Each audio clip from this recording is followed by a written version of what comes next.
What a drama this has been in the past couple of hours. First, they jumped into the green, as you can see there, on reports that the president might let the Nippon takeover go through after all. Now, it was only a slight increase, not a huge move, but notable nevertheless. Now they're selling off, down about 6.5%, and that's after a brief trading halt. Why? Because the president, in remarks with the Japanese prime minister, now seems to be shooting that report down. We didn't want to see that leave, and it wouldn't actually leave, but the concept, psychologically not good. So they've agreed to invest heavily in US Steel as opposed to own it, and that sounds very exciting, and we're going to meet with Nissan next week, the head of Nissan, very great company, and they'll work out the details. Of course, a little confusion there. The president did say Nissan. We think he meant to say Nippon based on all of his remarks there, Brian. I'm sure we'll continue to get more clarity from the White House. Usually the market can figure these things out.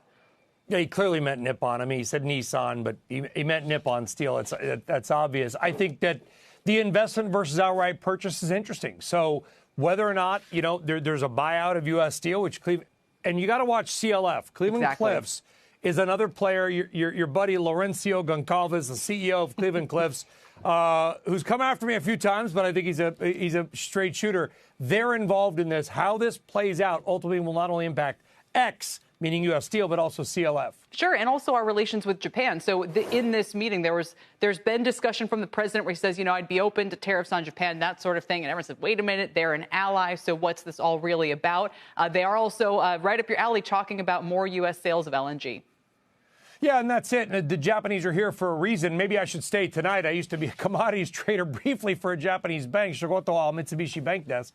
And knowing what they might be able to do, spend tens of billions of dollars in either LNG, natural gas straight up, steel, whatever it might be, it's really interesting to have one of the world's, they've got a lot of problems in their economy, but they're still a gigantic economy, Kelly. Energy's a big piece of that. Obviously, the currency is very cheap. Energy's been very expensive, so we could help solve that problem.